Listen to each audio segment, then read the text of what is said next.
if they want to send me to jail again for like having made the world a better place, that's on them. They're the bad people for doing that.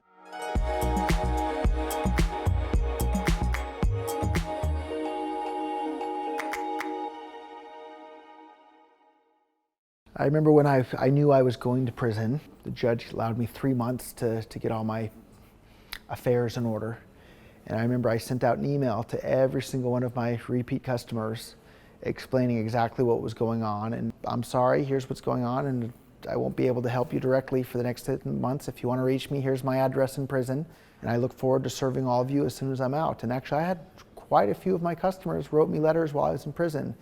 And they said, and almost all of them emailed me back, and they said, sorry this is happening, Roger, and we can't wait for you to come back, and we can't wait to do business with you directly again. And once I got out of prison, I emailed all the customers and said, hey, I'm back, and I can't wait to serve you again. But there was one really fun story while I was in prison.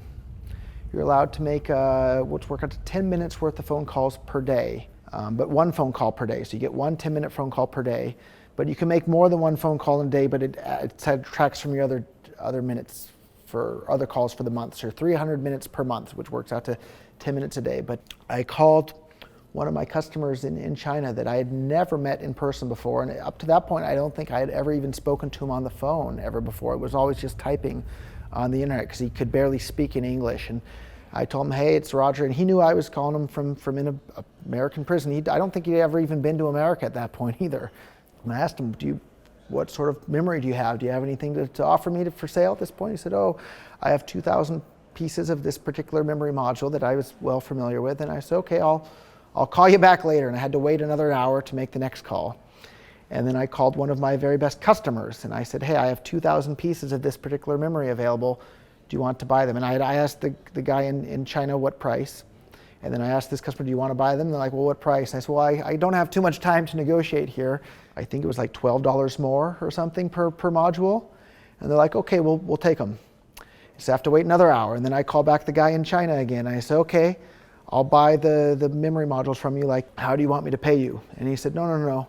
And I'd never met this guy before. I'd never spoken to him on the phone before, other than when I had been in prison on this day calling him. And he said, I'll ship you the memory now. And we're talking like it was like $150,000 worth of memory. It was a lot of memory. He said, I'll ship it to you, just pay me later. I liked that guy a lot before. When he did that, I was just like, wow, this guy is my friend for life, right? Like, he's never met me. And so then the next call after that, I had to wait another hour, and I called my mother and I said, okay, Mom, you're going to receive these 2,000 memory modules. Once you receive them, you need to turn around and ship them to this other company. But I think it was like $24,000 in prison that day by making a couple of phone calls. And certainly it was against prison rules. I certainly wasn't allowed to do that.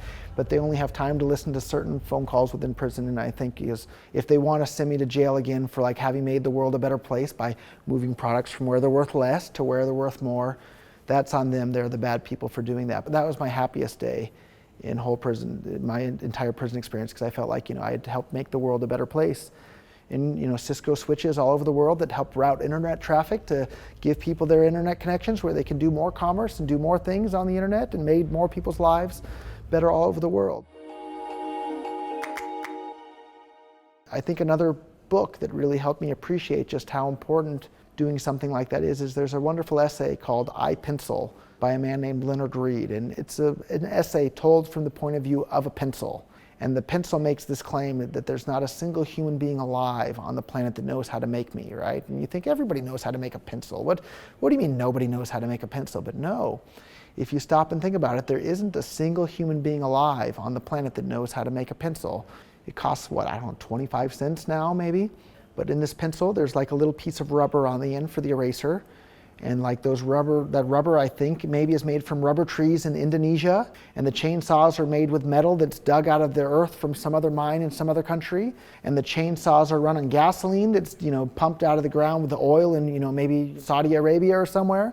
And then the oil goes to some other refinery where it's refined and all sorts of other crazy machinery. And then the yellow paint on the outside of the pencil. How do you make yellow paint? I don't know. You dig up some other stuff out of the ground and mix it with some oil from somewhere else. And then the paint factory ships it on trucks to the other paint store that then sells it to the guy at the pencil factory. And then what about the graphite inside of the pencil? Like, how do they make the graphite? I don't know. They dig up graphite from somewhere. I think maybe they burn charcoal to make graphite, I'm not entirely sure. And then they have to process it into this little rod that's then molded inside of the wood, and they chop down the wood for the pencils from the trees that are grown on some of the tree farm. And then there's the trucks that ship the trees, and then who builds the trucks, and then the truck engines, and then the guys that are trained to drive the trucks, and then the engineers to design the trucks to begin with. And it goes through this whole story, and you stop and think, oh my God, there is not a single person alive that knows how to make something as simple as a pencil. And if there's not someone that knows how to make something even as simple as a pencil, there's not even a team of people that know how to make something as complicated as an iPhone. And so it was extra fun and fulfilling for me knowing that when I shipped these memory modules from China, I had helped play this small part in this big giant picture that I can't even see. So like, it wasn't something as simple as a pencil, it was something as complicated and as miraculous as the internet, enabling all sorts of other things, whether it's from people ordering pencils online to creating pencils, to the entire internet that we have today, to making the first iPhone and all this amazing stuff. So anytime you're engaged in your little tiny piece of the economy, realize that you're a piece of something much, much bigger that's helping millions or even billions of people's lives, all over the entire planet. I felt content and happy and fulfilled for my little role that I had played that day in making the world a better place. And that's why it's so exciting to be involved in business any place, anytime, anywhere, because you're making the world a better place, not just for yourself, but for everyone all over the planet. It's the money that transmits the information that allows everybody to figure out what goods should be produced to produce what other things for people to produce the most amount of happiness in the world. And anytime governments get in the way of that flow of money, and they're delaying the pace of making the world a happier place for everybody. So that's why I love cryptocurrencies so much, is because they allow that information to flow for everyone all over the world to make this a better place for all of us. Let's help do that by using cryptocurrencies in our daily lives every day for every chance we have. If you're looking for a way to get started with your own business, e-commerce is the way to go. And with a website, you can reach anybody anywhere on the planet. So go and build a website and start offering whatever it is that you have to offer. Look for something that you can buy in China from a factory. Try and buy it direct from the factory owner. Buy 100 of them at a time, and you'll get a discount, and then sell them one at a time online for a higher price, and you can make a lot of money. And another good piece of advice, look for something you're interested in yourself, right? You'll be able to provide good customer service to your customers because you'll know about what you're selling. And so look for something that you're passionate about and you like yourself, and find a place where you can buy it for less, and find a place where you can sell it for more. And don't be scared, right? The surest way to fail in business is to not try at all. If you don't even try, you're guaranteed not to succeed. Don't be afraid to start your own business. Work for yourself. Be your own boss. Set your own hours. Set your own goals. It's fine to have a job. It's safe and reliable and it's nice, but if you really want to do something big, you have to strike off on your own. If you want to be successful in business, surround yourself with a bunch of other people that are successful in business and have some know-how and have some connections and have some capital, and then you'll be more successful in business yourself. So I was really, really fortunate to have grown up in Silicon Valley, where I was surrounded with a bunch of businesses and entrepreneurs and tech stuff. If I had been born somewhere else, it would have been a lot harder to bootstrap and get started. But luckily now with the internet, we can choose what communities we want to run with and be surrounded by. So surround yourself with people that are interested in the same things that you are and are successful in the same fields that you want to be successful in.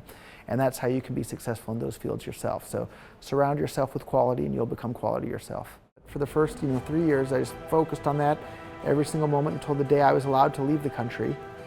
I was done. They had treated me so horribly through all this. I left. I said goodbye and moved to Japan.